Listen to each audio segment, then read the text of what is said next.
This episode of The Dig is brought to you by our listeners who support us at patreon.com and University of California Press, publishers of the book From Apartheid to Democracy, a blueprint for peace in Israel-Palestine.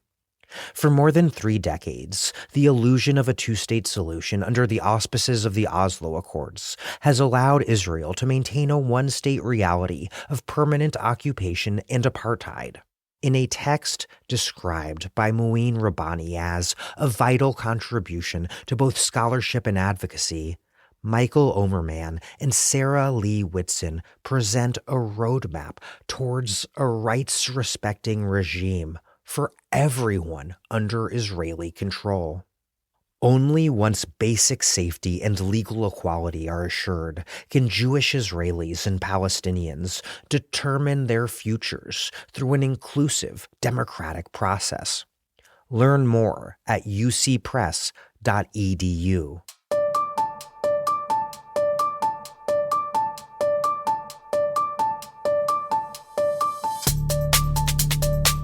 Welcome to The Dig, a podcast from Jacobin Magazine. My name is Daniel Denver, and I'm broadcasting from Providence, Rhode Island. As the peoples, movements, and leaders of newly independent, formerly colonized states looked across the world in the 1940s, 50s, and 60s, they found a commonality amid their diversity. Their flags had changed, but the economic domination of the Third World by the global North remained the same. The world capitalist system was organized to plunder, facilitating the mass transfer of wealth from poor countries to rich ones. The Third World contained multitudes, encompassing nationalist, social democratic, socialist, communist, monarchical, and liberal democratic regimes across Asia, Africa, and Latin America. While they proposed many ideas to combat global inequality, by the 1970s, many came together around the demand for a new international economic order, or NIEO. Unfortunately, this vision, limited as it sometimes was, met defeat at the twin assaults of the debt crisis and the global North's neoliberal counteroffensive. But out of that defeat, new Global South social movement and civil society networks arose to take on neoliberal globalization. All the way through the Battle of Seattle at the 1999 WTO meetings and beyond. This interview is a very special one with 2 veteran leaders of those movements, Walden Bello and Jane Nalunga. After the battle in Seattle, which Walden calls the Stalingrad of neoliberalism, corporate globalization never recovered its legitimacy. And since then, it's been spinning into deeper and more perverse forms of crisis. Perhaps we've entered a new stage of geoeconomic conflict that marks a rupture with neoliberalism, as Walden argues. Or maybe, as Jane says, this is still neoliberalism, just in mutant form. Walden describes how the WTO and the larger project of neoliberal globalization brought together a large and disparate coalition of opponents to fight against it. Today, we need to build new coalitions between Global South countries and between progressive forces across the Global South and North that can wage a united struggle amid strange and frightening times. We need an internationalist left that can fight back against far-right nationalist and capitalist reaction and win a new world for everyone across borders everywhere. This podcast endeavors to play a modest role in that struggle. We believe that conducting a ruthless analysis of everything that exists is essential to figuring out how to move forward and to win. We are overwhelmingly listener-supported in this effort, and the place where listeners like you support us is patreon.com/thedig. If you like what we do, please know we do depend on you.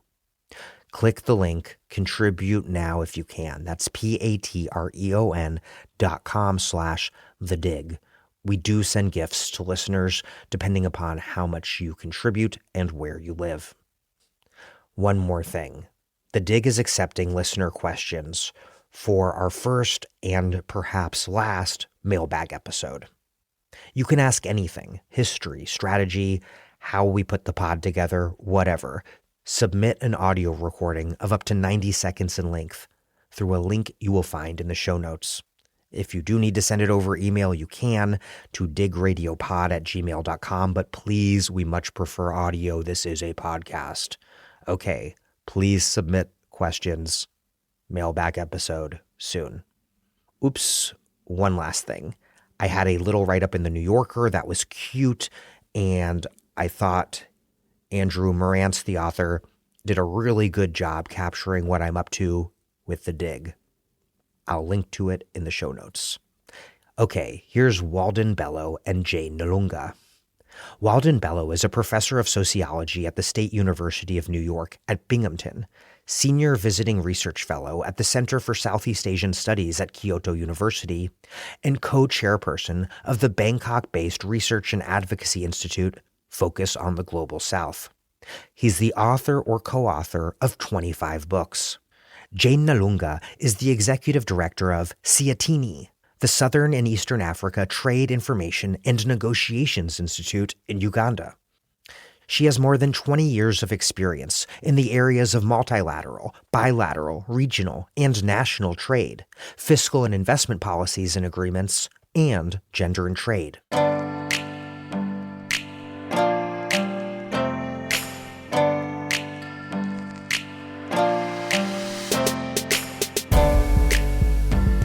Jane Nalunga and Walden Bello, welcome to the Dig. Thank you for inviting us. Thank you. In the 1960s and 70s, activists and governments across the Third World won national independence only to find themselves confronting the continued economic domination of the world capitalist system. To overcome that and to achieve true independence, they advocated for the establishment of an NIEO, or New International Economic Order, but that vision, that project, was defeated by neo-colonial and neoliberal reaction. What did it mean for Global South social movements and civil society for them to have to reformulate a new vision for the world economic order in the 1980s, 90s, and aughts, in the wake of this epic defeat, and to do so without the energetic backing of revolutionary and progressive governments? Thank you so much, Daniel, for that question and for recasting back to where we are coming from. And I think that era was really turbulent. And as you have rightly put it, after independence, our governments, our people realized that it was just a change of flags. One flag, the Union Jack in my country, for our Uganda flag. And that's how it was throughout Africa. One flag goes up. And there was that struggle after independence for countries to industrialize and to really truly feel that they are independent. But economic independence wasn't easy to come by because the economic strings were really still very strong.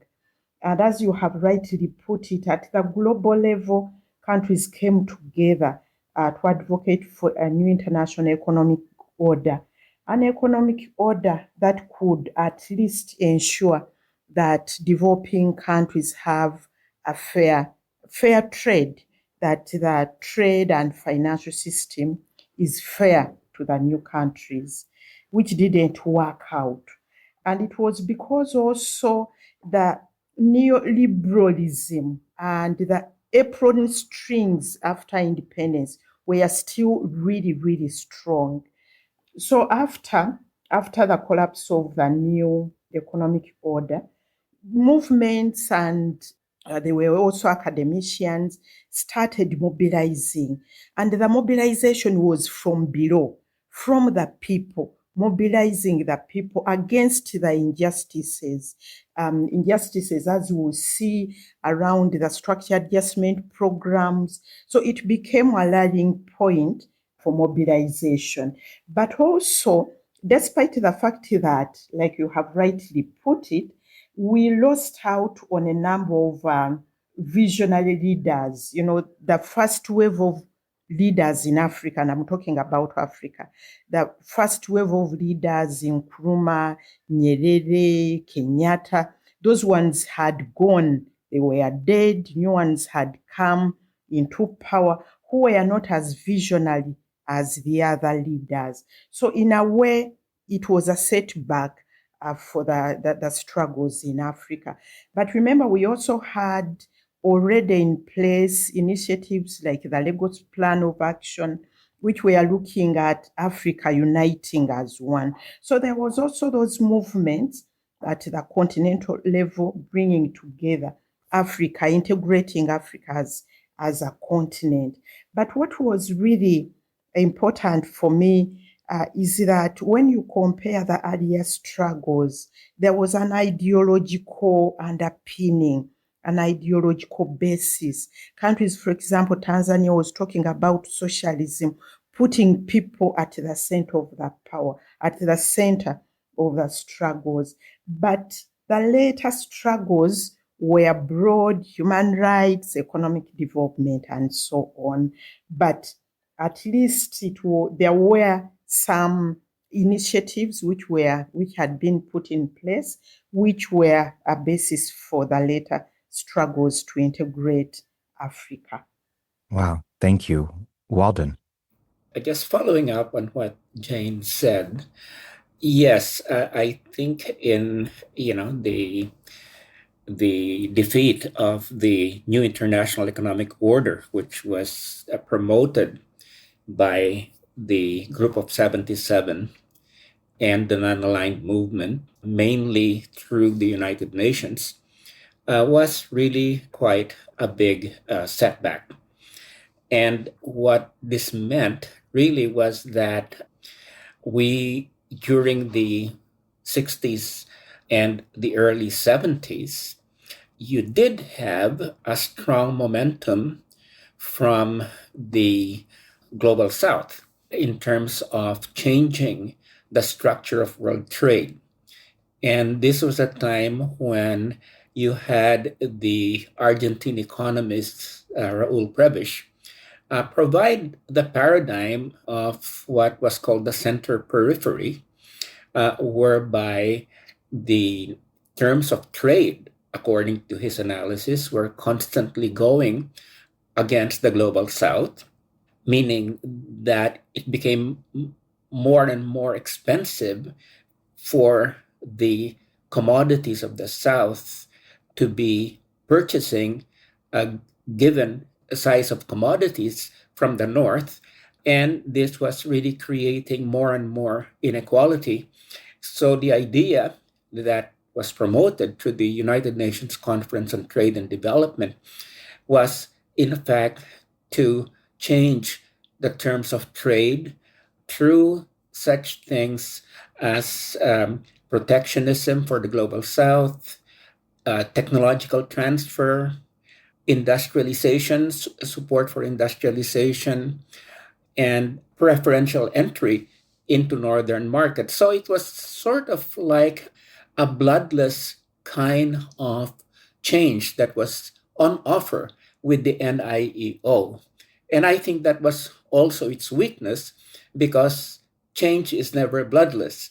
And there was this illusion that somehow through negotiations, the structure of world trade, the structure of the North-South relationship could be changed through negotiation. So basically, what you had was a very strong counter-revolution as come on the heels of the NIEO, you basically had the global north, led by the United States, destroy those initiatives within the United Nations, such as the United Nations Center for Transnational Corporations, which was set up to monitor the transnational corporations. So all those progressive initiatives were dismantled.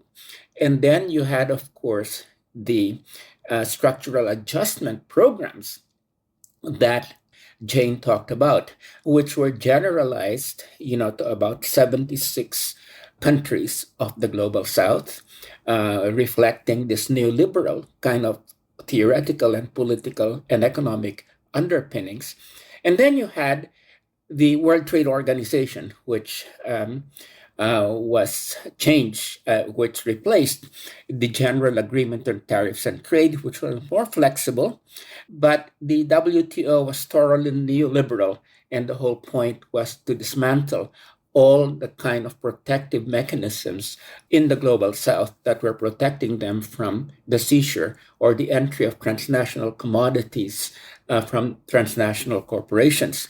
And so that was the situation, the very strong counter-revolution then. And as Jane said, we didn't have the leaders that people in the first wave of decolonization, like, for instance, Sukarno in Indonesia, Nehru in India, Nkrumah in Africa, who were visionary. And even more than that is we had the emergence of dictatorships. Late 70s saw a wave of dictatorships come to power, for instance, in Latin America. And in Asia, this was the time when you had people like Pak Chung-hee, Marcos in the Philippines, Suharto in Indonesia. So politically and economically, you really had a very, very difficult time for the states in the global south. So basically, in many ways, it had to be left up to the movements, civil society, to pick up the slack because the political leadership was not there at all. And so I think what was happening is that there was a realization among farmers' movements, among civil society movements, human rights movements, that you really just had to fight. Even if your government was so weak, you had to fight within your borders. And at the same time, you had to unite across borders with other civil society organizations, with peasant movements, environmental movements, workers' movements. You just had to do that because at the level of the states, they were quite weak. They were paralyzed by the World Bank, structural adjustment, the IMF, and the World Trade Organization. So this was, I agree with Jane, that this was a period in which basically civil society in the global south was taking the lead in the struggle against this counter-revolution in the north. And what we saw was that that decisive struggles happened in the late 80s and the early 1990s. So, this is sort of just to get a sense of how thorough this counter-revolution was that we had to confront. We had no choice. You had to fight the World Bank, you had to fight the WTO, you had to fight the IMF, and you did what you could, and you created allies.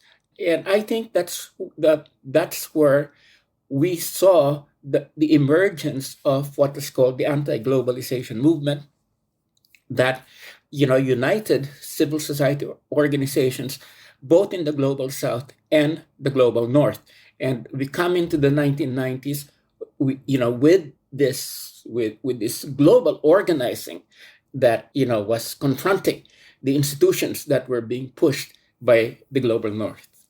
Walden, speaking of counter-revolution, you were involved in left-wing international politics starting in the 1970s. You spent time during Salvador Allende's presidency in Chile, and became involved in underground leftist politics in your home country of the Philippines. What did this moment of left-wing anti-colonial internationalism feel like to you at the time? And then what changes in global power dynamics did you see through the lens of the US-backed coup in Chile and also the intensifying authoritarianism in the Philippines? Well, I think that Allende was really his program of the constitutional road to socialism drew the attention and support from throughout the global South. And part of the reason that I, for instance, went down was to see whether there were lessons we could learn from this. And we all know what happened. There was an internal counter-revolution that was based on the middle class that hooked up with the Central Intelligence Agency efforts to destabilize Allende and hooked up with the right wing and the military. So that brought Pinochet to power, and Pinochet came to power at the same time that you had these other dictatorships like Marcos, for instance, imposing martial law in the Philippines. So throughout the 1970s, what you had was, on the one hand, political dictatorships that were very repressive, and military dictatorships or executive military dictatorships.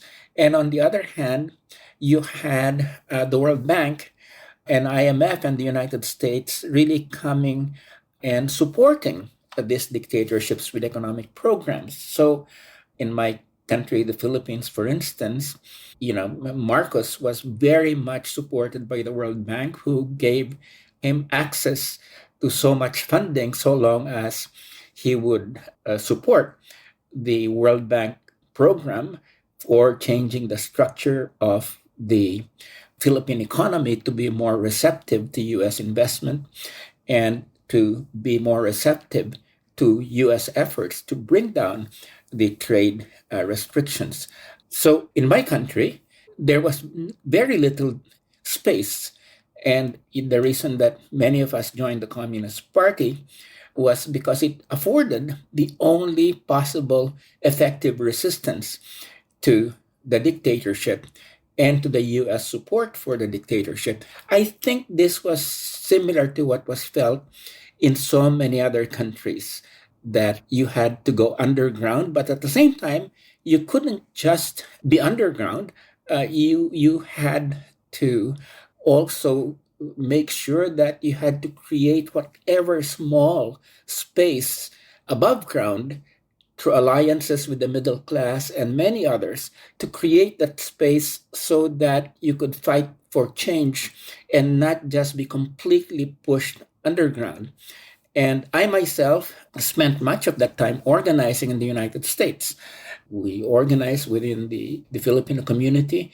We organized in Congress, tried to cut off aid to Marcos. So, whether it was in the Philippines or outside, we had to coordinate efforts to be able to create conditions whereby we could have more space to breathe against a dictatorship. So it was, the 70s in particular was a very tough period. And in Africa and in Latin America, in Asia, it really testified to the resilience of people and civil society, that they were able to survive this period and fight back. So fighting against dictatorships that were armed to the teeth with the United States, it was really difficult, but people did rise up to the challenge during that period. And eventually, by the early 1980s, you had these dictatorships, begin to erode as the movements, the underground movements and the above ground movements got together in a stronger and stronger fashion to be able to cut the chains of the dictatorship. So that was the 70s, and the early 80s was the fight back. that was occurring against these regimes that were backed by the United States. Jane, throughout the 20th century, Pan-Africanist radicals waged struggles against European colonialism, Cold War imperialism, and then white minority rule across Southern Africa. But by the 1990s, dictatorships had spread across much of the continent, but also, importantly, a new form of neoliberal Pan-Africanism had emerged, calling for economic liberalization as the path to development and embracing free trade deals like the U.S. African Growth and Opportunity Act, which promised to, quote, build a market-oriented transition path for sub-Saharan Africa from dependency on foreign assistance to economic self-sufficiency. This marked a huge change from African socialism, a politics articulated across the continent by movements and political leaders from Burkina Faso's Thomas Sankara to Tanzania's Julius Nyerere, which had for decades been perhaps the dominant vision for post-colonial governance in Africa. What accounts for the defeat of African socialism, and what sort of neoliberal African politics, exemplified by South Africa's Thabo Mbeki, Ghana's Jerry Rawlings, and Uganda's Yoweri Museveni, what sort of neoliberal African politics displaced it? Okay, thank you so much, Daniel. And thanks so much, Walden, for that history. Very, very interesting.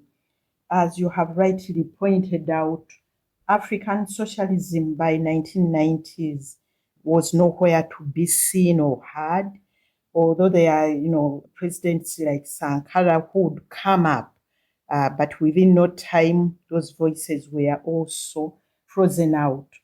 I think by the 1990s, the World Bank and IMF had consolidated that structure adjustment programs and the attendant policies in Africa very, very strongly, that all leaders had to embrace a neoliberal model of liberalization, privatization, deregulation, so that all leaders who thought themselves as progressive were talking about, economic liberalization.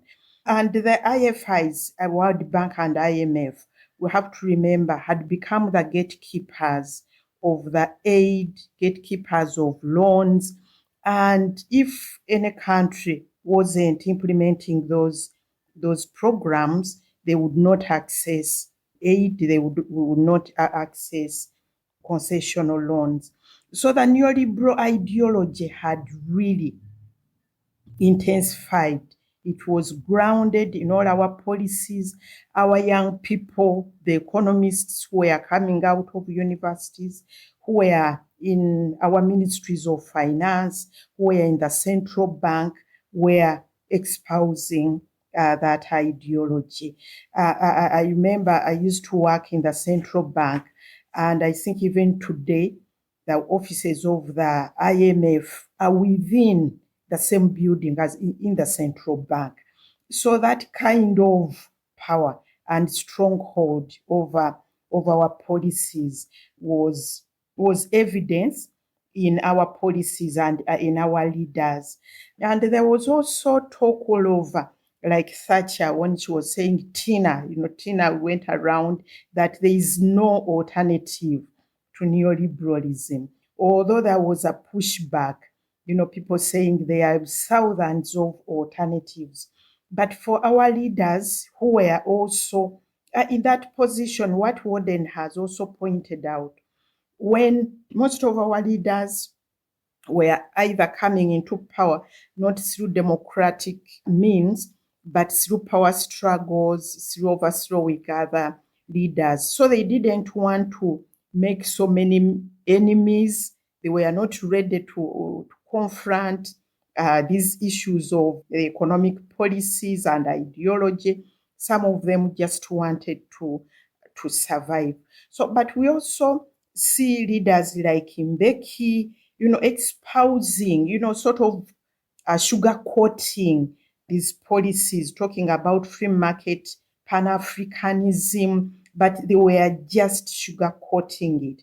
And like I said, our leaders that after the first cohort of leaders, the leaders who came into power in the 1980s, 1990s, had no ideological basis, had no ideological underpinning. So it was really easy for them to be swayed by, such words like free market Pan-Africanism. Then you ask really, what does free market Pan-Africanism really mean? So that was the challenge that our leaders were not grounded in any ideological underpinning, and it was easy for them to start, using such words like free market Pan-Africanism, yet not knowing that, such policies locked our economies into dependence, that such policies could not help us to transform our economies and also to be able to industrialize. A really critical piece of the anti-globalization movement from the Global South perspective was the giant problem of international debt, particularly, Jane, as you were just discussing, how that debt could be used as leverage by these international financial institutions, or IFIs, namely the International Monetary Fund and World Bank, leverage to impose austerity and structural adjustment programs on domestic economies. And Jane, really even beyond that, like you were saying, to really just fundamentally insert themselves into the basic governance of Global South countries. And we saw contradictions in the system emerge pretty immediately with the Third World debt crisis in the 1970s, which accelerated after the 1979 Volcker shock, when the U.S. hiked interest rates through the roof.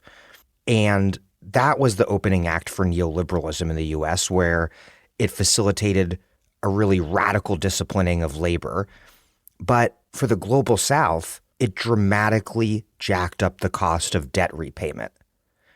Almost immediately, we see popular resistance to this, including moments like the 1977 bread riots in Egypt, or bread intifada, against the Sadat government in opposition to them cutting off food subsidies under IMF pressure. How did debt and the power that it gave to lenders become such a powerful force, dominating the political economic life of Global South countries in the 70s, 80s, and 90s? And how did social movements and civil society organize to confront it? Okay. Thank you so much, Daniel.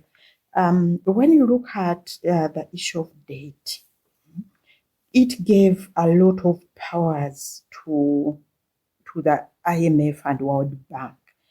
In fact, they started going deeper into our policies, even what governments should do when it comes to providing social services, the austerity measures. I remember the civil service, they were retrenched, they reduced the civil servants, water, no subsidies for water. In hospitals, there was cost sharing. You go there, a mother had to pay some money maybe for medicines. It was really horrible, that the World Bank and IMF could determine the lives of the people. But the debt and all those challenges which came up, the increased impoverishment, the challenges when it came to accessing social services, became really unbearable. And it became a catalyst for movements to organize. So you could find women movements around social services, around education, around health. So people started mobilizing. And like you have pointed out, those bread riots in Egypt. But we also had the Jubilee movement which catalyzed a lot of pressure on the IMF World Bank, to be able to change. They didn't change, but in a way, they started sugarcoating the conditionalities. They organized meetings for civil society to be part of the implementation of the structure adjustment programs. So there was a lot of pressure, but there was a lot of organizing. There were movements, campaigns against ending that debt. And in a way, it also helped people to understand, citizens to understand the link between IMF World Bank conditionalities and the challenges they are facing. For example, people had lost jobs because of liberalization. We liberalized our economies. A number of industries collapsed. And when industries collapsed, also agriculture collapsed. And people started understanding that it was these structure adjustment programs which were causing all these challenges. So in a way, it helped. It helped the movements, social movements, to mobilize around the different issues that had been brought about by the challenges of that date. Walden. Definitely, the debt was, the strongest point of leverage against to transform our societies to be free market societies. And, the way that this came about really was during the 1970s. You had the Arab-Israeli wars that led to a number of the Arab countries and the OPEC countries to raise, the price of oil to what was they should be rightfully receiving. And what happened is that a number of the OPEC countries invested their earnings in the U.S. banks, like Citibank. And in fact, the third world debt crisis, oftentimes it's portrayed as having been something that was mainly caused by the developing countries going to the banks and borrowing beyond their capacity. The irresponsibility of poor countries, supposedly. Yeah, but the reality was that these banks in the US were so filled with OPEC money, that they were actually hawking loans to developing countries in Africa, in Latin America, in Asia.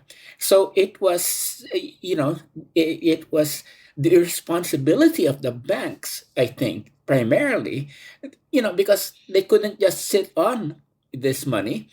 The whole point about the banks is to relend that money. And so what happened was that, with this big push to get that money out in loans, that was the central cause of the third world debt crisis. And what happened is that, and this was especially hit Latin America, and when Mexico and Brazil were technically bankrupt, they needed money to be able to meet the interest coming due at that point. And they could only get that from the World Bank or the IMF. And the IMF and the World Bank conditioned getting money to be able to repay the private banks on these countries adopting radical free market policies. And so the debt crisis really was the whole point of leverage, whereby basically you had these countries go begging to the IMF and World Bank, and the conditionalities of transforming their economies into free market economies, were the price that they had to pay at that point. So basically, that was in Latin America. the 1980s were known as the lost decade because precisely structural adjustment created such terrible inequalities and terrible poverty. And of course, in Africa, as Jane has pointed out, the level of inequality and poverty went back to the independence period. So the gains of the 60s and the 70s were just wiped out. So this whole transformative process really was something that the leverage was mainly, the debt. Now, we also had during the same time in the late 80s and 1990s that structural adjustment programs that they had already generalized in Asia, in Latin America, and Africa. They then extended that to the post-socialist countries in Eastern Europe, including, of course, the former Soviet Union or Russia. So basically, this early 1990s, this was when structural adjustment, the IMF, the World Bank practically ruled the global south, as well as what used to be, the second world. What was known as structural adjustment to us in the global south was deployed as shock therapy in Eastern Europe. So basically, I think that, the idea, was that they were so convinced the only way that you could get these countries to be, good economic citizens was through radical measures like a structural adjustment and shock therapy. And it didn't work. It didn't work because the theory was flawed from the very beginning. In fact, it was not meant to create development, but in fact to create and promote and to institutionalize underdevelopment. That was the whole point of the structural adjustment program. So, but people saw through that, as Jane said, that when things were not working and they just kept pushing the programs, and at some point, because popular resistance was so strong, they would say, okay, it's no longer structural adjustment, it's PRSPs. Jane, remember that? They were now called PRSPs. PRSP, that's Poverty Reduction Strategy Paper. And they said, we are going to have consultation efforts. But the core elements, which was liberalization, privatization, and deregulation, were there. They were just sugar-coated, and they were said that there would be some community consultation in the process, but it wasn't working. I think at that point, very important, really, in the struggle was the way that civil society groups, jubilee groups, were moving across borders to hook up, with allies in different countries as well as in the global north. And this was a time when the World Bank and the IMF would have their spring and the fall meetings, right? And this became the occasions whereby activists said, we have to really expose it. And the best way to expose these things is during the spring and the fall meetings of the World Bank.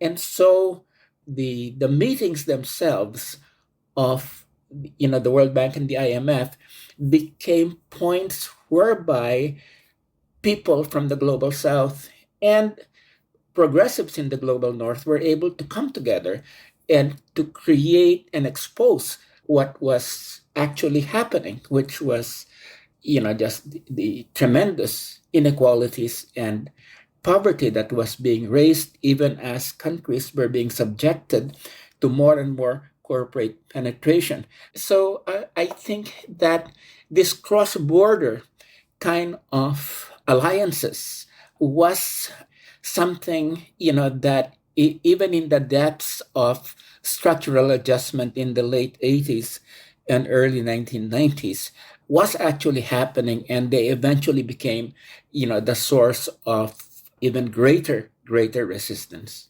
And Walden, for me as a teenager, attending the IMF World Bank protests in Washington, D.C. in April 2000. The so-called A16 protests was a very formative moment for me as a young leftist in the global north. Yes. I just wanted to thank Walden for reminding us about the PRSPs, because I remember, we were running up and down, organizing around the PRSPs. And it has reminded me of Kwame Nkrumah when he said that neocolonialism is most dangerous when it wears the clothes of partnership and development. Yes, that is a powerful, powerful, powerful quote. You both have started to touch on this a bit, but during the 80s and 90s, all of these new civil society organizations began to emerge across the global South that aimed to first to understand and educate about neoliberalism, but of course to do that interpretation of neoliberalism to fight neoliberalism. And that includes organizations you have both played key roles in. Walden with focus on the global South, Jane with Siatini. It also includes groups like the Third World Network, founded by Malaysian scholar and activist Martin Kaur. Those organizations, many organizations, played these key roles in establishing relationships of solidarity between global South countries. And then also, and you were just describing the importance of this with the anti-globalization movement targeting the IFIs, the spring meetings of the World Bank and IMF, Walden, between global South and global North activists. And then they also, really importantly, they also capacitated global South governments so that they wouldn't be so outgunned and overwhelmed by giant and highly technically equipped global North delegations at these global trade summits. So before we get into each of the different facets of the work that your organizations and other organizations played, lay out a bit in general how these national and transnational groups were formed across the global South and how they came to play such critical roles over the decades. Well, I think that, for instance, both the Third World Network and Focus on the Global South and, the South Center in Geneva, Siatini and others, for us, it was very important to document and to challenge what was in fact really happening. So basically, one of the things that our organizations were able to do was to really create studies in which the research was impeccable, that really showed, that structural adjustment wasn't working. Neoliberalism really, was selling us, damaged goods, and showing this as it was impacting whole countries and continents. So, this was, a very central element, that we were activists, but we were activists that also had our facts right, and that we had basically our analysis wasn't just defensive, it in fact assaulted the very pillars of neoliberal thinking. And so if you talk about government, technocrats, and others beginning to rely on the research and analysis of these progressive NGOs and people's organizations, that was true. Whether it was the Third World Network or Focus, for instance, we had people in key countries or key places like Geneva and Washington, D.C., in which, policy advocates and activists would come together, okay? And we would even challenge the World Bank and the IMF to debates. And of course, when the World Trade Organization came along. It was, we were on the offensive because we knew that we had the facts and we had the analysis. And I distinctly remember that the bank and the fund were very wary about being caught in debates with us, okay, because they would get the short end of the stick. A lot of this then, fed into lobbying with our governments and identifying progressives or people who were open to our analysis and making sure that we were able to get into close contacts with them and to create ties. So I would say that you're definitely right. That nexus between activists, research organizations, and government officials, those were very important nexus that were formed at that point in time, which would then culminate in the big struggles in the 1990s, especially when it came to the World Trade Organization. And Walden, that includes very much identifying progressive or open-minded bureaucrats or functionaries within governments that are themselves not necessarily progressive or open-minded. Yes, definitely. And there were not very many of these people, but once you've identified them, then you really work with them. And, they could go some distance with you, but maybe they could not go all the way. But basically, the important thing was to feed them analysis, feed them data. And I think this is, what organizations like Third World Network and Focus on the Global South, were able to do at that point in time. The one thing that I just wanted to say here is just coming back to how neoliberalism was able to colonize our countries. I just wanted to reiterate what Jane had said, that in the early 1980s and late 1980s, a lot of the neoliberal thinking was promulgated by people from our countries themselves who had been educated in US and UK universities, University of Chicago, etc., and they would come back and say that this is God's gospel truth, and we're going to basically create free market economy. So the thing that I'm saying is that it wasn't just a case, as Jane said, of the IMF and the World Bank, sort of imposing themselves, but our technocrats themselves who had been brainwashed in these American educational institutions. Ideologically and intellectually colonized, in a sense, the Chicago Boys story in Chile, but playing out everywhere across the global South. Right.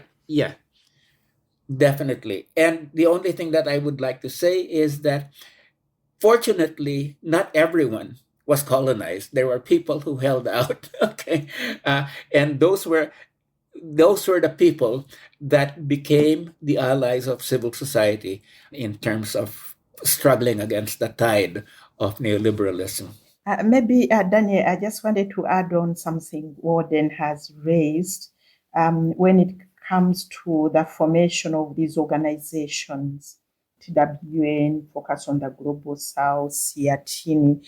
They were formed out of necessity, because I remember the founder of Siatini, Professor Yash Tandon, telling us that when they participated in the Singapore, that was the second WTO ministerial meeting with Martin Cole, with Ragavan, all those people. They were shocked to see that our negotiators would just go read their statement and walk out of the, they have already read their statement and they move away. That they didn't understand what the WTO was, its implications. They didn't even understand what they had signed on to. So those people who were there, Martin Cole, Ragavan, Professor Yashtandon, and other intellectuals, agreed that they have to build the capacity of the technocrats. In fact, for us, Siatini started as an organization to build the capacity of our technocrats. Then we expanded to take on policymakers and then also to mobilize civil society. But what was clear also was the fact that there was a gap among our technocrats when it came to understanding all these agreements, the agreement on agriculture, TRIPS, all those issues they had signed on to. They didn't understand it. They didn't know what it meant.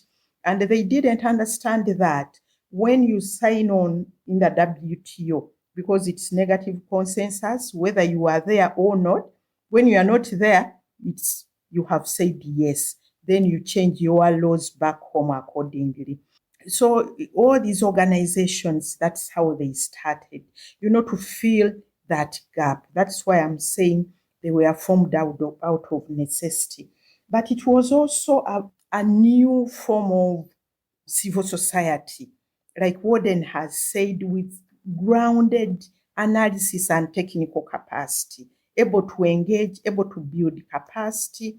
And that's why in a number of African countries, our civil society started participating in all these trade negotiations on government delegations, because our government started appreciating the knowledge we are giving and the information.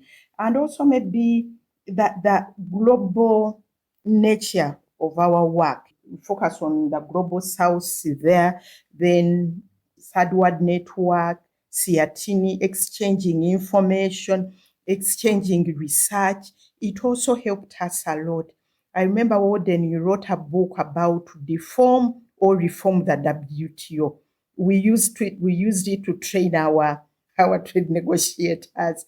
So we used to share information, share research. So also that helped us to be up to date on what was happening. Let's get into the process of what it looked like to build or rebuild solidarity between global South countries heading into the 1990s, the high point of the global struggle against neoliberal globalization, the politics of global third worldism, as we've discussed a bit. It had created really strong ties between political parties, labor unions, peasant and farmer movements, all sorts of social movement and civil society groups. What did those relationships look like? To what degree were they still in place heading into the 1990s? What did it take to rebuild relationships and a common agenda across global South borders? And what was ultimately accomplished? It's easy to say from a distance or abstractly that Chile, Uganda, and the Philippines, that Latin America, Africa, Asia all have a common enemy, a common struggle, and common interests. But I imagine that it was not so easy to rebuild these alliances in the years after the Third World Revolution's dramatic defeat at the hands of neoliberalism. Well, I definitely agree that it wasn't, that easy.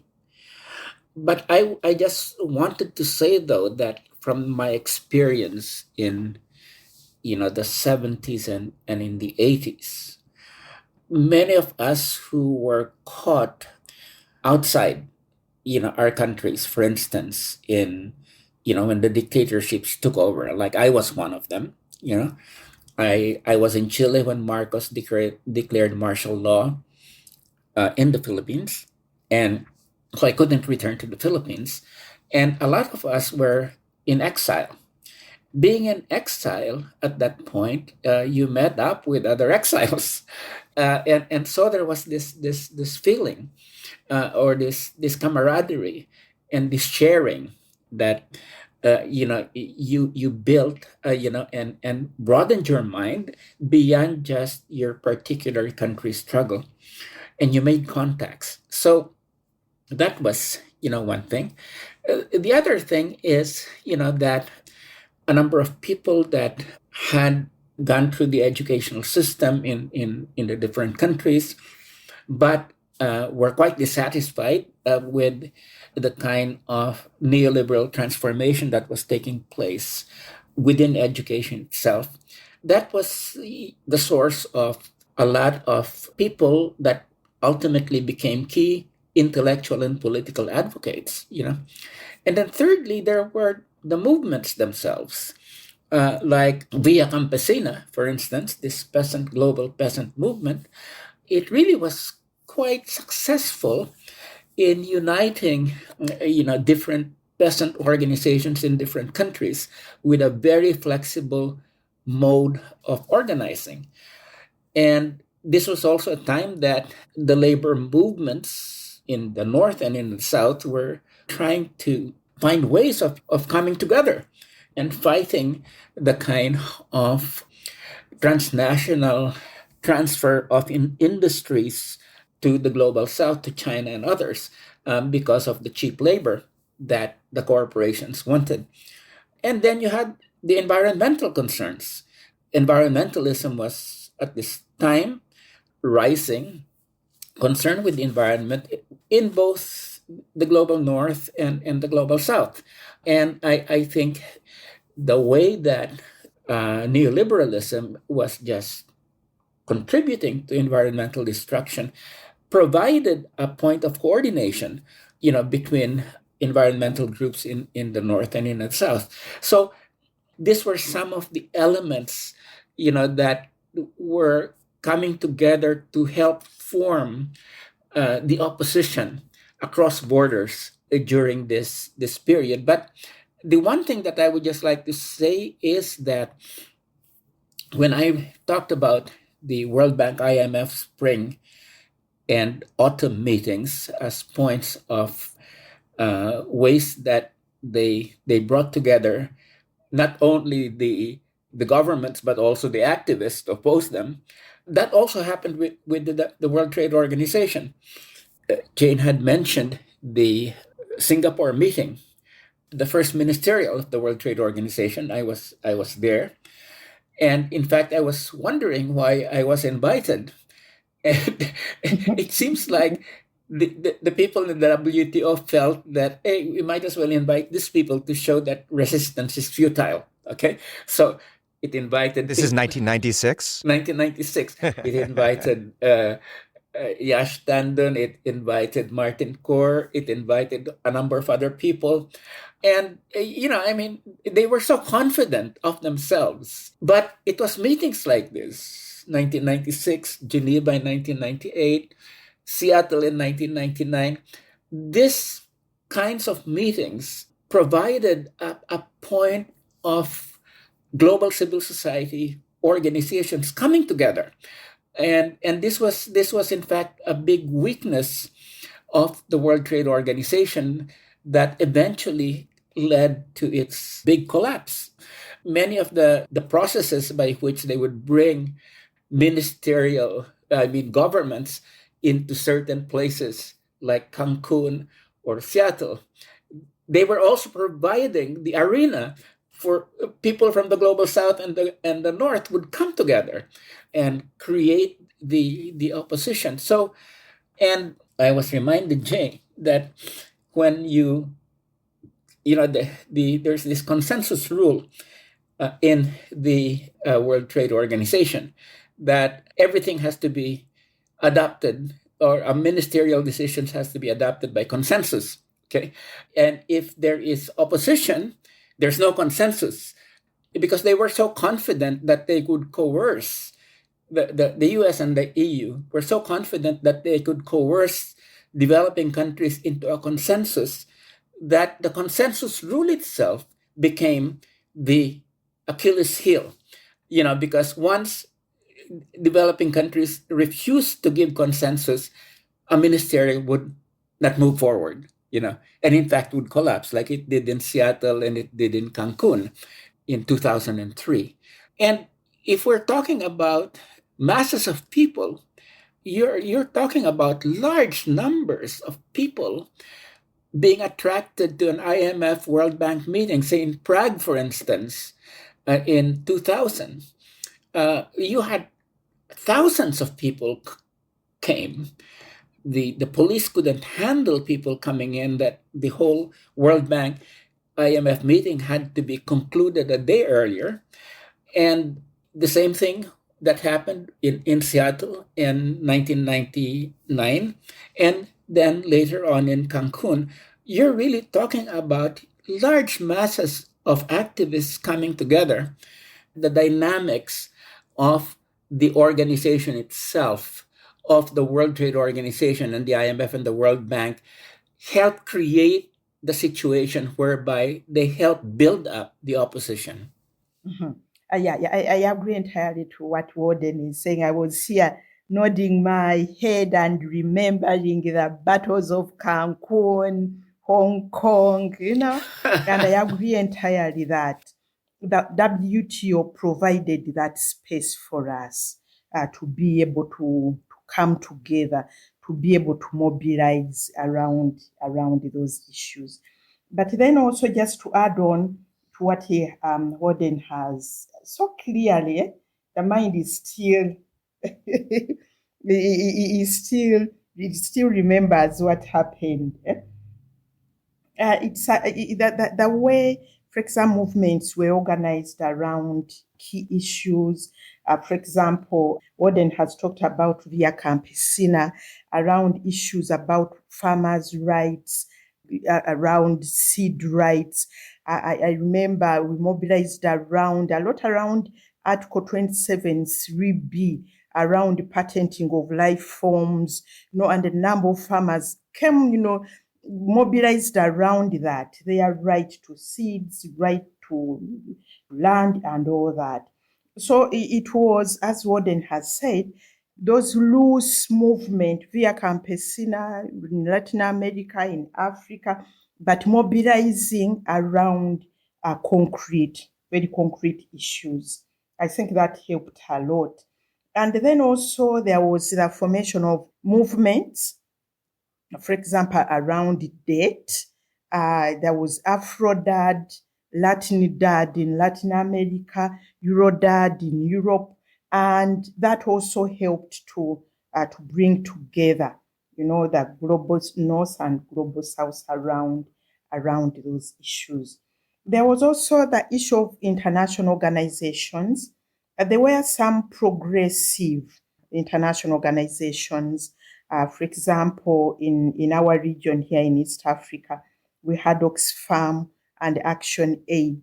They also helped to mobilize, but also to link up the global north and the global south. So there was, for me, what I liked is about mobilizing around issues. For example, I remember mobilizing around the multilateral agreement on investment, very, very intense, mobilization, labor movements across Africa, across Europe, until that agreement was put aside. And also the movement around the Singapore issues. And I remember what also helped these movements is bringing on board the policymakers, the technocrats, our governments, and the different movements, like Gordon has said, the environment, the labor, the peasant movements. So it was really a time of great mobilization. Just to spin out further what Jane said, because all of these agreements, like the agreement on agriculture, the 20 or so different agreements of the World Trade Organization, because whether it was trade-related intellectual property rights, the agreement on agriculture, the impact on the environment, all of these agreements were really hitting the interests of so many different social groups, okay? Whether it was labor or environment or peasants, these agreements, were so ambitious in their scope that they were bringing together people who would not have otherwise been working with one another under ordinary circumstances, feeling that, hey, there's only one way that we can stop these movements is by uniting together to make sure that they don't get off the ground. So it was like the ambition of neoliberalism, the ambition of the globalizers, that they would transform the world with all of these different agreements. That was what undid them in the end, because they brought us together, and we may not have agreed on all the key points. Okay. uh, in fact, there were disagreements on many things, but the important thing was make sure that these agreements don't get off the ground. Okay, just make sure you derail the whole damn thing, like you derail the World Trade Organization. So that was sort of, this is a case of overreach on the part of the neoliberals. They overreached and they brought people together who eventually helped dig their graves. Right. This is a common theme throughout the history of capitalism, the contradictory conjuring up of its own grave diggers due to the scale and intensity of capitalism's own ambitions. Yeah, the one thing that I would just like to say along the lines that we may not always have had the same, sort of perspectives, but nevertheless, we had to get together. I do remember, Jane, at some point that when it came to the World Trade Organization, Oxfam, which is a fine organization, and I worked with Oxfam, but their point was that they would want to use the WTO in order to be able to get least developing country commodity exports into the European Union in preferential ways, right? That basically you can do something with the WTO by making sure that you can get LDC exports into the North. And then there were those of us who were basically saying, no, it's not reformable. We cannot use these small concessions.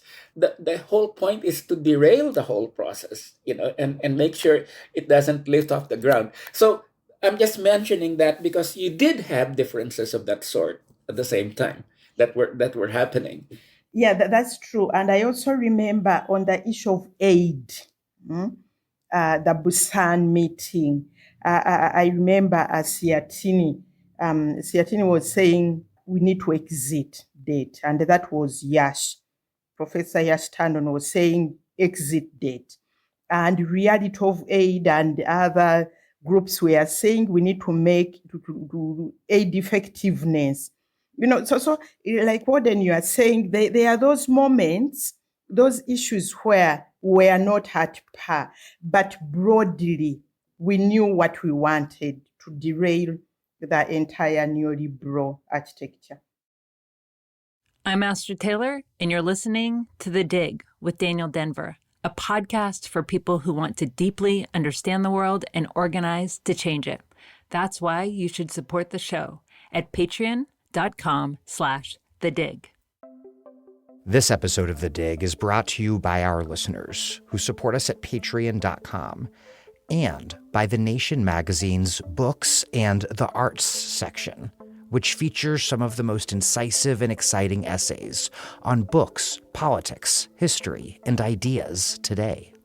This month marks the release of its annual Fall Books issue. In this edition, readers will find Matthew Duss writing on the crisis of Democrats' foreign policy, Jeet Heer on liberals' cozy relationship to William Buckley, and Layla Lalami on the internet's lost souls.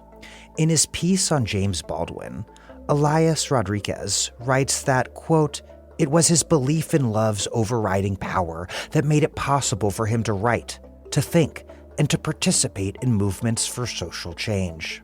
Future issues will feature writing from Benjamin Kunkel on Thomas Pynchon's America, Jonathan Lethem on Kafka's Animals, Kimberly Phillips Fine on Donald Trump's theory of capitalism, and much, much more.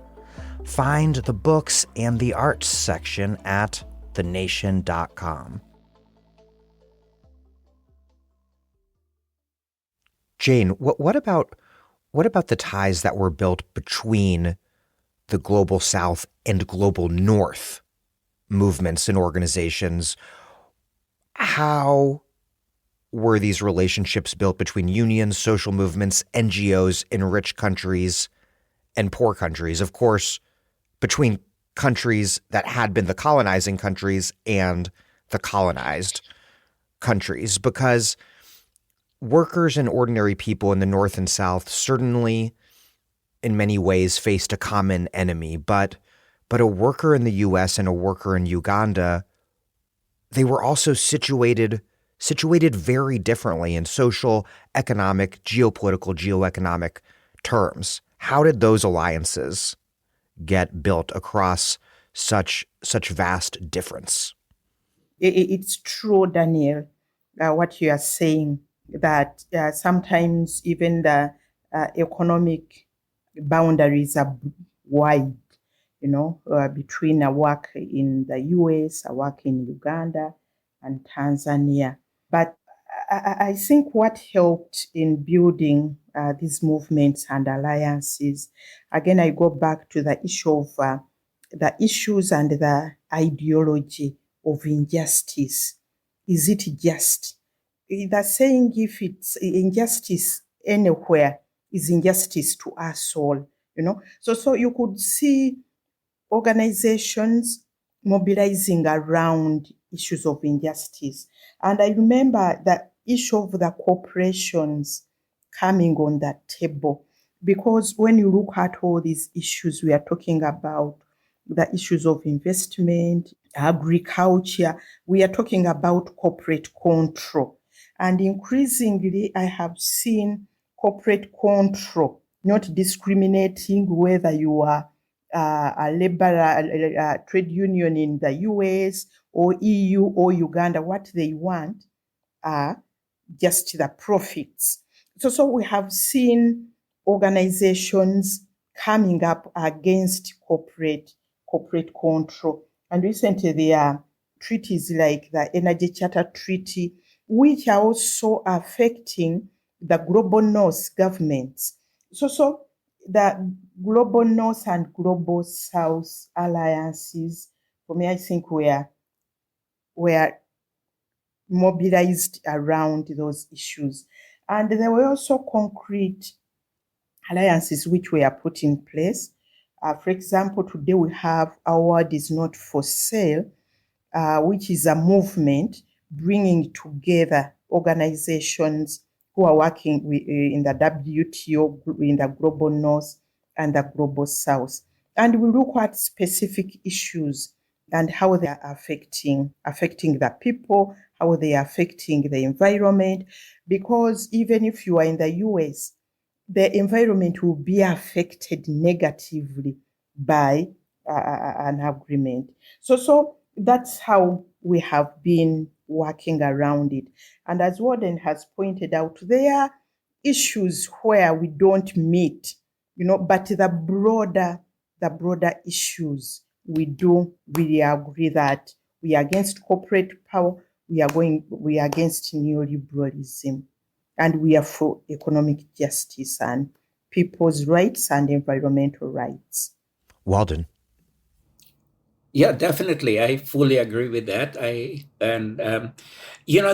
This organizations or networks that span both the global North and the global South, like Our World is Not for Sale, played a very important role. These were networks that persisted through time, okay, and brought people from the North and the South together in close consultation. And it wasn't just people getting together in Seattle or getting together in Cancun. In fact, these organizations like Our World is Not for Sale played a very key role in between those big meetings, a very important educational and activist role. And I think the key thing that while there were some differences in certain areas, for instance, I think the key thing was that, yes, what Jane was saying is about corporate control the sense of injustice, that these were the uniting values that we had. And also the strategic thing, which is that the important thing was to prevent these agreements from coming into existence in the first place. Okay, prevent the TRIPS from becoming effective, prevent the trade-related investment measures, derail it, and derail the World Trade Organization. So we had this what was called the in and out strategy, right? On the one hand, you had people like Third World Network, Focus on the Global South, work with the SEATINI, work with the people and technocrats from developing countries within the official delegations, right? And on the other hand, on the outside, we would be trying to delegitimize, protest against the World Trade Organization. Okay, so you had this strategy of trying to throw monkey wrenches within by assisting developing countries to provide them with the technical knowledge to counter the agreements that were being pushed within the convention centers. And on the other hand, you had people outside that were demanding that, this ministerial should be scrapped. There should be no ministerial declaration that should emerge from this. So I think it was quite effective, this what was called the in and out strategy, in which the main thing was really, how do we stop this monster from getting off the ground? There were the important values of justice, of a fight against corporate control, and also the strategic objective that the important thing was to derail the World Trade Organization, derail the IMF, derail the World Bank. So in other words, even though we did not explicitly say it, we were basically saying that these institutions were not reformable because there were elements even within the World Bank and the IMF and the World Trade Organizations, and even governments like the Blair government in Britain that cooked up the idea of the Doha Development Round.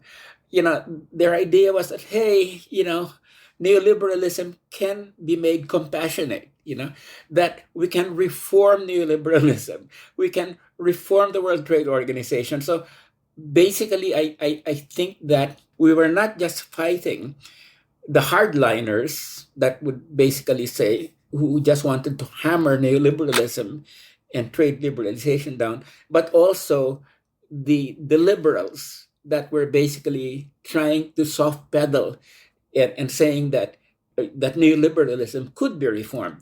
So I think what the social movements really had was this sense that these were unreformable institutions, and the important thing was, how do we derail them? And I think that I could be wrong, but I think that most of us involved in those movements, Jane, really felt that this was what we had to do, whether we did it through studies or we did it through advocacies, or some people were even more radical, like the Korean farmer who killed himself in Cancun.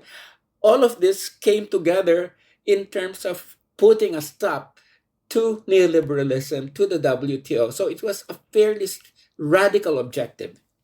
Jane, let's turn to the WTO leading up to Seattle. What new or intensified dangers did this new ministerial of WTO negotiations represent for the Global South and for the global justice movement everywhere? What made this round of trade agreement and its approach to specifically investment, services, and agriculture, what made that different from what was already in place in terms of the free trade in goods? Seattle was my first ministerial. That's the first ministerial I participated in. And before going to Seattle, we had organized around Africa, around the region, the East African region. For those people who were in Singapore before and Geneva, Seattle was a sort of a turning point, not just because of the issues. The issues were important because it showed that the WTO was expanding, was there to expand in new issues like investment, government procurement, trade facilitation, competition policy, into services, so that we are going into deeper liberalization. But the turning point was the way the civil society organized. And the entire world was showed that civil society can shape the multilateral agenda. And I remember seeing protests all over. I could see people moving, civil society. We could move throughout the night, organizing, writing placards, So for me, it was a really defining moment when it comes to the civil movement, civil society movement, and the labor movement, the farmers movement. Seattle, as Walden earlier pointed out, that the WTO provided us with these spaces, and Seattle was one of those spaces which the WTO provided. And it was the basis against which we continued, because from Seattle, the mobilization continued. In fact, it accelerated the mobilization against the WTO. Especially between ministerials, because when you look at the run up to the Singapore, there wasn't a lot of mobilization. But Seattle, the mobilization wasn't a lot, but in Seattle, there was a lot of mobilization. And afterwards, we go to Cancun, to Hong Kong, all those ministerials, the basis, the starting point was Seattle.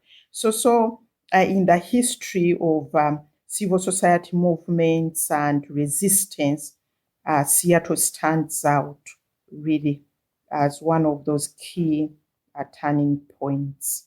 Thank you, Jane. Walden, can you get into a little bit about specifically what was on the table for Seattle in terms of expanding the remit of the WTO and what particular threats that posed? Yeah, well, first of all, like in 1995, the Uruguay round that established WTO had already so many requirements for countries to change their constitutions and to change their laws, right? And then 4 years later, in 1999, you had the EU and the US wanting even more changes even before these countries on the global south had been able to change their laws, and not only changing their laws, but understanding, as Jane said, what they had agreed upon. So there was just this sense of people pushing the developing countries to take on more and more and more and more commitments. And beyond that, they wanted to extend the remit of the WTO to investment. Okay, so the WTO would be would act as the regulator of investment, like it was on trade, and of competition policy, which would reach right into the regulatory mechanisms of countries. And as Jane said, there was also the government contracts for infrastructure building, etc., that the WTO, remit was going to be extended there too, so that it would mean that sovereignty in terms of governments, being able to be the ones to determine who to reward contracts to. And then, of course, trade facilitation. So it was a huge expansion that the EU and the US wanted in Seattle. And so I think that was what was on the table. It was really very ambitious. But as Jane had pointed out, we had 50,000 people coming to Seattle because they really felt so much was at stake. Labor rights was at stake. The environment was at stake. Farmers' rights was at stake.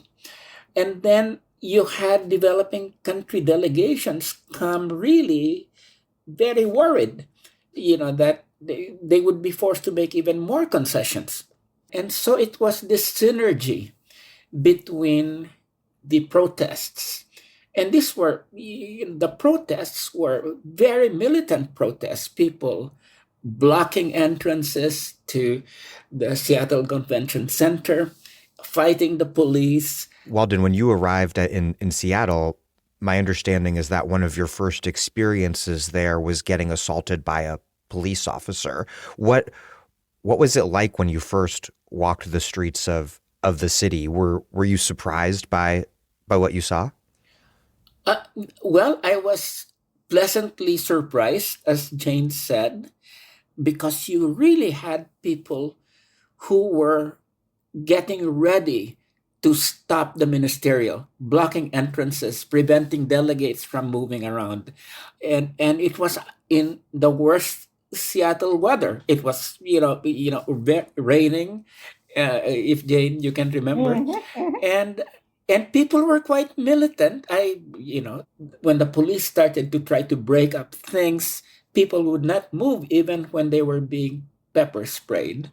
I myself saw Medea Benjamin, who founded Code Pink, being manhandled by a policeman, and I just went and tried to rescue her, and I was beaten by a policeman who turned out to be a policewoman, who just threw me off.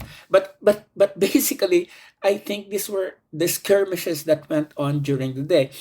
But my point is that the synergy between the developing country delegates and the protests in the street, that was the magic of Seattle. That was what created the situation whereby the WTO could not move forward. It could not get a ministerial declaration. Clinton came to try to save the situation, remember? But nothing. After one more day, they could not get the developing countries to provide the consensus necessary. And that's when Seattle, when the ministerial collapsed. And I would fully agree with Jane that after that, Seattle became sort of the template of future protests against the WTO, from Doha to Cancun, when you had another ministerial collapse, to Hong Kong in 2005. But by the time Cancun came along, it was fairly clear that the EU and the US could no longer rely on using the WTO as the main engine of trade liberalization, because they could not get the consensus from the developing countries. The other thing, too, is that the developing countries were able to really work together to form a front against making any further concessions. And I think the addition of China, which became a member in 2001, provided a strong element of the developing countries, including Brazil and India and others, to come together against making any more concessions. And when that happened, it had become clear that what was originally meant to be an institution that would impose trade liberalization in favor of the North had in fact become an institution that was no longer working. And that was what happened. The only other thing I would like to add here is the importance of Seattle is that, even before Seattle, there had already been many studies, not only by us, but by the United Nations, showing that the promises of globalization and neoliberalism in terms of growth, reduction of poverty, inequality, were not coming through, that in fact the results were contradictory. But I think that these were still being treated as factoids, like the ideology was still that trade liberalization, structural adjustment would work. And there was just this assumption on the part of academics, the media, the educational establishments, that globalization was the wave of the future. After Seattle and the collapse of the ministerial and people on the streets, that's, I think, the turning point that Jane said, that after that, then people began to, even people like George Soros, people like many others, Joseph Stiglitz, etc., they began to talk about the dark side of globalization. So I guess what I'm trying to say here is that the mobilization in Seattle that occurred in Seattle turned the intellectual tide. That basically, after Seattle, globalization was in the process of being thoroughly discredited. It no longer had the cachet that it had, that neoliberalism and globalization, trade liberalization, that this was the wave of the future. I think Seattle showed that unless you have action, truth doesn't prevail. For me, what that showed is that what is truth? Truth is not something that just exists out there.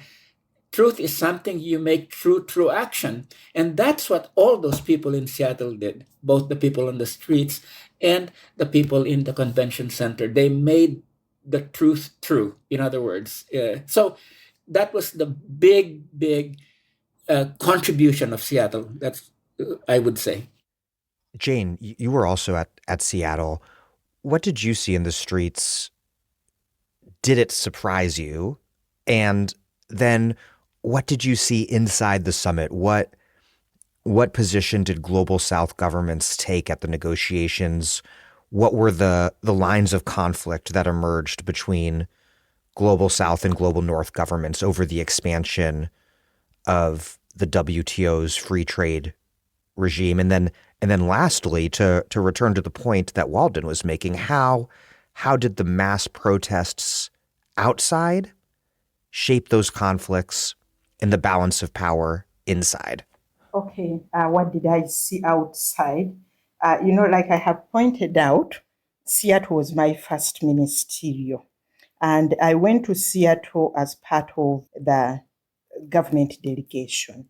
So when the protests broke out, I was inside. On the street, as Warden has said, the people were ready, were already protesting. The protest started, I think, even before the opening of the conference. So I saw different, banners of farmers, labor unions. And for me, it was really the first time to see such uprisings, such a mobilization of people, but with a common purpose, that they don't want the WTO. And inside, as Warden has pointed out, inside the whole issue was the expansion of the WTO. And what I saw inside was that the developing countries were almost united against expanding the WTO. There was that term of trade related. I heard it a lot, that we won't allow trade-related issues, because that would mean anything can be trade-related.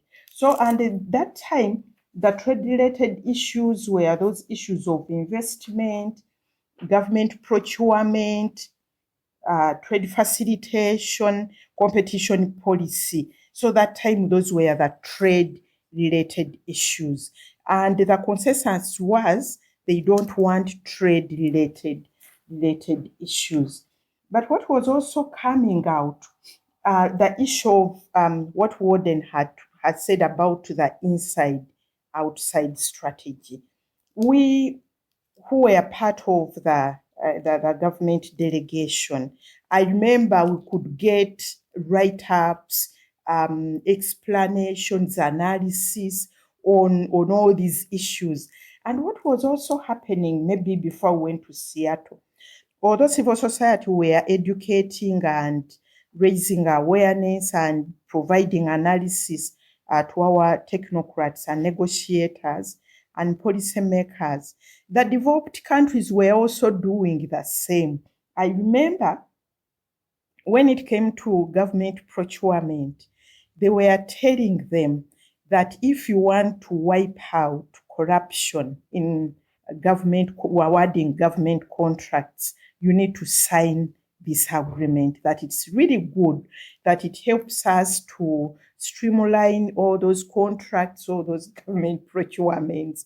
So we had to come back and explain what government procurement was all about.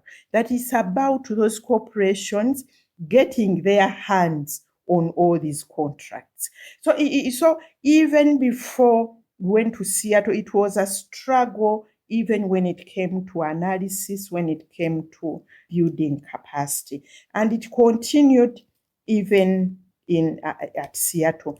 But the issue also of the inside-outside strategy was really, really helpful, because it helped the Global South negotiators to be firm, when they had that even the Americans, I remember one negotiator was saying, what's happening? Even the Americans don't want this thing, but it's their thing, So that was also a way of strengthening the position of the negotiators who were inside.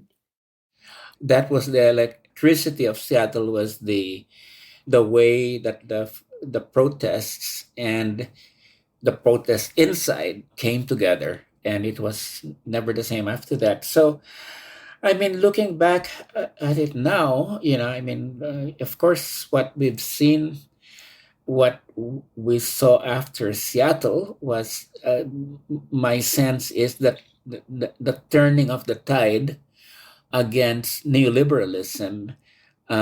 Seattle was almost like, if you want to compare it to the Second World War, it was like the Stalingrad of the German army.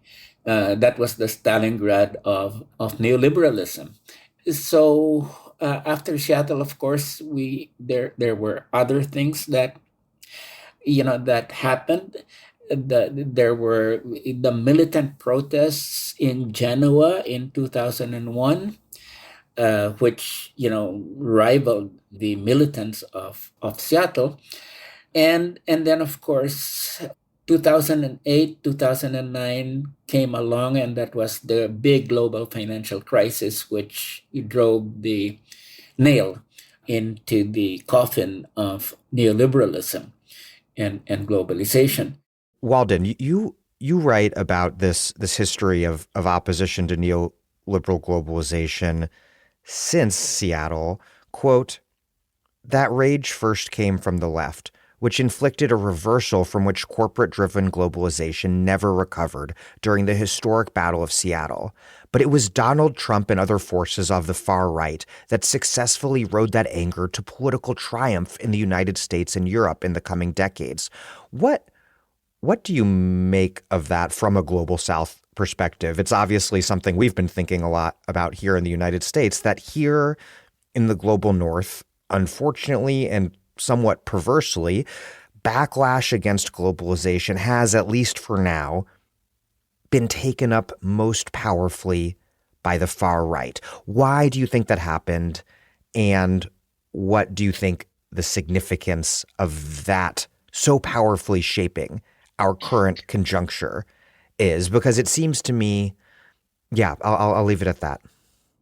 Well, definitely, it was the left that provided very early on in the 1980s, 1990s, the critique of neoliberalism and globalization.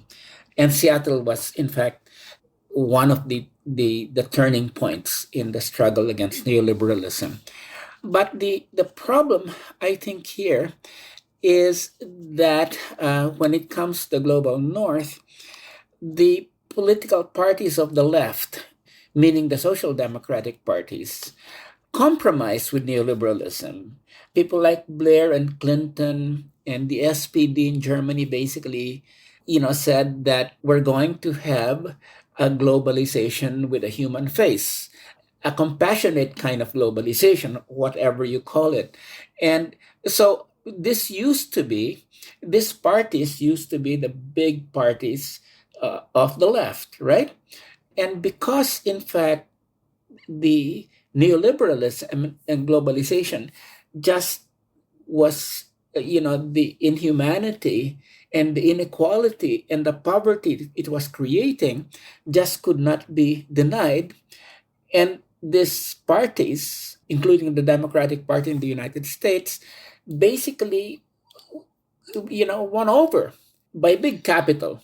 And to the point whereby when Seattle failed, Obama, for instance, tried to create the Trans-Pacific Partnership, right, as a sort of a substitute for a World Trade Organization. And labor knew that, oh my God, this is going to be more of the same. So the same thing in Europe.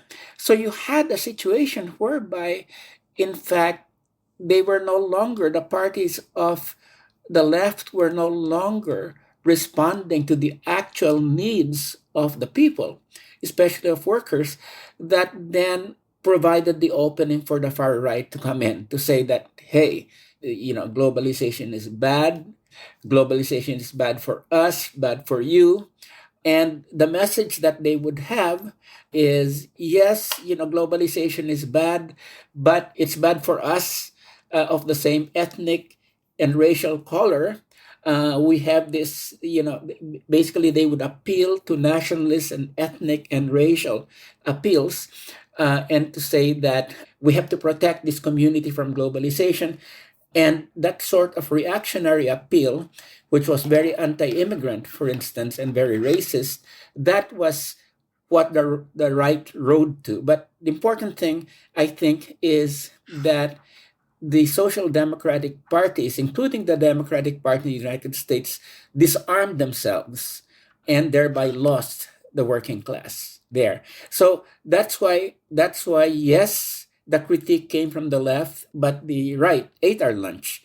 And now it's riding high all throughout.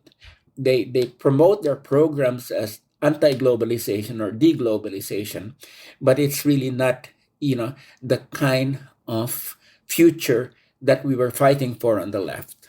Jane, the era of giant global trade agreements like the WTO and the proposed and now scuttled free trade area of the Americas, that really appears to be dead. But is the era of neoliberal globalization dead, or are we just seeing it mutate into new forms? Because there are, of course, trade agreements being made, but now it's just Trump negotiating them by unilaterally threatening other countries with overwhelming tariffs.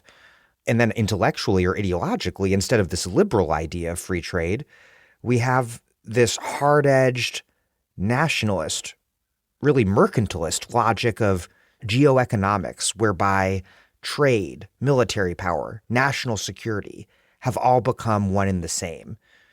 Are we still living in neoliberalism, or have we entered something new and not necessarily better? Thank you so much, Daniel. I don't think we have entered anything new. Multilateralism might be under a lot of strain. As you have pointed out, the WTO is almost fading, to be able to bring the members together. And I think neoliberalism is mutating. And we are seeing, for example, under the WTO plurilaterals, they are now pushing the GSI agreements like e-commerce, investment, So they are looking at different ways of getting what they want. They want an investment agreement, they are going to get it. E-commerce, they want to get it, So there are different ways of getting what the corporations want. There are also bilaterals. There are bilateral agreements in the in Africa. The European Union is negotiating with its former colonies the economic partnership agreements.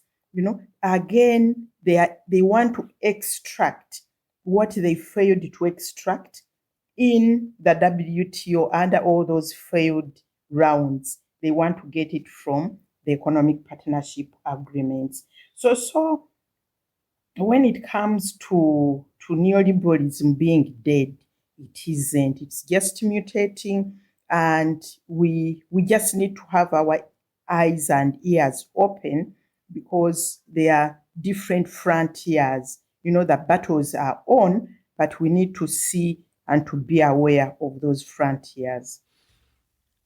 Walden, are we in neoliberalism still? Well, I think I might disagree with Jane here.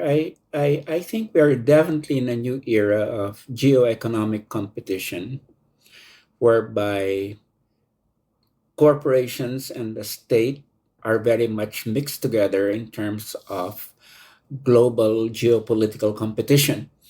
So what you have right now is a very unilateralist kind of approach, especially in the part of the United States, right? I mean, neoliberalism was all about bringing down tariffs, right? Okay. So as to provide the playground for capital and for trade. But what you now have is this situation whereby, tariffs are being used to wage economic war. And to say that neoliberalism is still there, I think might be stretching it too far at this point in time. What I would say is, if you look at what Trump is doing, basically he's turning against the whole push of neoliberalism. He's pushing for American capital to come back to the United States, abandon the supply chains that it has created in China. He wants to create a formidable tariff barriers against foreign goods in the same way that he doesn't want any immigrants to come in from the global south. So it's a very defensive, protectionist kind of process. And he's basically telling corporations, if you want to come into the United States, you have to invest in the United States and you have to leave China. I mean, that's what it comes down to at this point in time. So I think we're entering an era whereby trade wars and unilateral action by the powerful, will be the agenda for the day. Is this going to be worse than the neoliberal era? I think rather than make a judgment on that now, I think it would be very important for the global South countries to realize that they have to come together. They have to create regional economic agreements among themselves that are not neoliberal, that would actually be cooperative agreements. And so we're in an era of great flux, and the best way to meet this is for the global South countries to think about greater cooperation among themselves, whether it's through the BRICS or other formations, I think that that's where things should be headed at this point in time, because definitely we have not yet seen the end or the worst of what the United States and Trump are going to do. I think, as I said, you now have the state and capital in both China and the United States working very closely together. And the key word right now is not opening markets. The key word right now is about protecting your markets and making sure that the other side, does not gain an advantage over you. That's a great way of looking at it. The issue of state and capital coming together. And these are the very, very same things which have been dismantled in the global south, that the state has been weakened and we don't control the capital. The capital is not ours, it's foreign capital. And the issue of protecting markets in the global north, in the US, where our markets are being dismantled through all these bilateral trade negotiations. So maybe that contradiction, we should also be aware of that. Yeah, for a final question here, Walden, you write, quote, "The issue is not the inevitability of deglobalization, but what form deglobalization will take. Deglobalization marked by ultra-protectionism in trade relations, unilateralism and isolationism in economic and military relations, and the creation of a domestic market geared principally towards the interests of the racial and ethnic majority is one way to deglobalize. That is indeed where Trump is leading the United States. But there is another way to deglobalize." I want to close by asking you both, what is the other way? Do we need a new NIEO? What do we need to do as the global left to move through this incredibly difficult moment? I should have known that Daniel would ask the most difficult question at the end. What is to be done? It's right. a recurrent important question. Yeah, I think that one is the international economy is a reality, right? And that my sense is delinking from it is not an option at this point in time. But when we said deglobalization back in 2000, what we really meant was that rather than destroying our local economies for the sake of this corporate-driven globalization, we make our internal economies basically the engine of sustainable development, which means that we needed to have the space to be able to, via tariffs and other means, to be able to build up our economies, to industrialize, if we might say that, to basically have the space by which we can bring up the living standards of our people and make sure that the local economy, our national economies, basically are capacitated rather than incapacitated by globalization. So that's what I meant back a couple of years ago by deglobalization, is making the domestic economy the central engine of development again, of sustainable development, and not to destroy it for the sake of this global corporate-driven economy. But part of that, of course, would be, the importance of the state and civil society keeping the market in its place. Rather than being driven by the market, the state and civil society should really be controlling the market, not abolishing the market, but controlling it so that it doesn't create these inequalities. And the third point that we had raised is that countries should be able to get together in create regional economic cooperation agreements, not based on neoliberal principles of free trade, but mutual kind of benefits in which there's a real exchange that benefits the different parties, and not only a real exchange that benefits the different parties, but really mutually assists the different economies to be able to grow in a sustainable fashion. So I would say that we should probably be looking at the creation of these formations of regional cooperation agreements.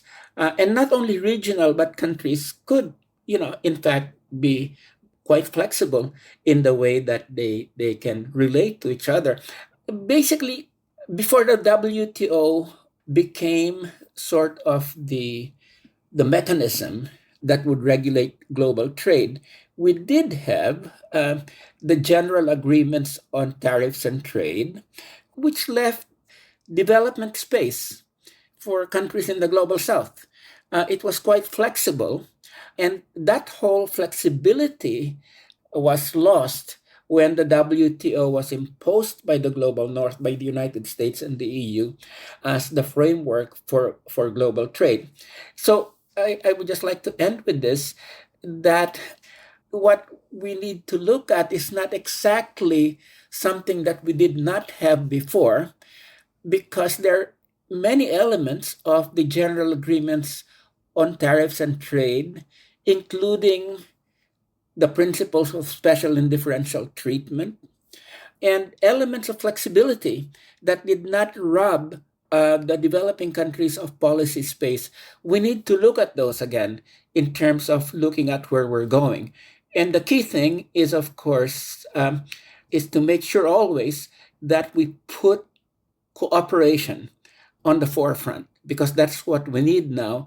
And we really need to be able to use that as the key principle against the cutthroat competition and ultra protectionism that Trump is pushing at this point in time. So yes, two roads to deglobalization. Jane, final thoughts on the way forward. Thank you so much, and thanks so much, Walden, for that. The way forward, I think there was a lot of debate of delinking, as an alternative to globalization. And I remember Professor Yastandon saying we need to delink, the system is unfair. And I want to agree with Walden when he says that delinking meant that we need to look inwards to be able to strengthen our economies, be able to trade internally, and then be able to trade and work with a global north from a point of strength. So that's really, really important. And for me, I see in Africa we have some blueprint for that. Already we have the Africa Continental Free Trade Area, which the purpose of which is to ensure that we trade internally, that we increase production and productivity, industrialize, then trade internally as Africa, using the domestic and the regional economic groupings as the springboard to the continental market. So it's really important that we revisit these initiatives. It won't be easy to implement, but if we agree that's the other way to go, I think it can be done. I also want to emphasize the fact that we need policy space. We need to reclaim some of those tools which have been taken away. Issues around tariffs. If the US can talk about tariffs, what about, developing countries? Issues around, for example, export taxes. We need to reclaim some of those tools which we should use for industrialization. And we need to rethink all these models, private sector led. In Africa, especially in my region, the private sector is still very weak, but the IMF World Bank continues telling us it's private sector-led growth, which can't, the private sector is weak. It can't lead any country to development. So the role of the state in all this is very, very important. So moving forward, I also agree that South-South trade and South-South cooperation is very, very important, very critical. The BRICS can be another way of strengthening South-South cooperation. But the whole issue is to look inwards as the global South and be able to strengthen our economies and be able then to negotiate with a global South from a point of strength. Well, Jane Nalunga and Walden Bello, thank you both very, very much. Thank you. Thank you, Dan, and thank you, Jane. Thank you, Daniel. Thank you, Walden. I have enjoyed this. It was really great. It has been really educative. Yes.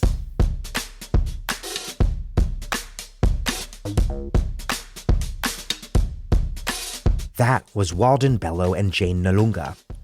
Walden Bello is a professor of sociology at the State University of New York at Binghamton, senior visiting research fellow at the Center for Southeast Asian Studies at Kyoto University, and co-chairperson of the Bangkok-based Research and Advocacy Institute, Focus on the Global South. He's the author or co-author of 25 books. Jane Nalunga is the executive director of Siatini, the Southern and Eastern Africa Trade Information and Negotiations Institute in Uganda. She has more than 20 years of experience in the areas of multilateral, bilateral, regional, and national trade, fiscal and investment policies and agreements, and gender and trade. Thanks to the European Trade Justice Coalition and the Transnational Institute for having me to Brussels to conduct the live show that I did for the last episode, and also for helping me set up this interview with Walden and Jane. A special thanks to Paul Adlerstein for going above and beyond in helping me prepare for both interviews. Thank you for listening to The Dig from Jacobin Magazine. As Marx once said, after noting that, in proportion as the exploitation of one individual by another will also be put to an end, the exploitation of one nation by another will also be put an end to. In proportion as the antagonism between classes within the nation vanishes, the hostility of one nation to another will come to an end. While other podcasts have only interpreted the world in various ways, our point is to change it. We're posting new episodes most weeks. The Dig was produced by Alex Lewis. Our associate producer is Jackson Roach. Music by Jeff Brodsky. Our operations manager is Sylvia Atwood. Our senior advisors are Thea Rio Francos and Ben Mabey. Check out our vast archives and newsletters at thedigradio.com. Follow us on Twitter and also Instagram and Blue Sky at The Dig Radio. And please do find us wherever you get podcasts and subscribe to this one. If it's on iTunes or Spotify, please rate and review us positively. Those reviews really do help introduce us to new listeners. But what really and truly does that is you telling people that you know to check out this pod. You like it, maybe they will too. Please make propaganda for us and do find us at patreon.com and make a monthly or annual contribution to help keep this operation up and running strong.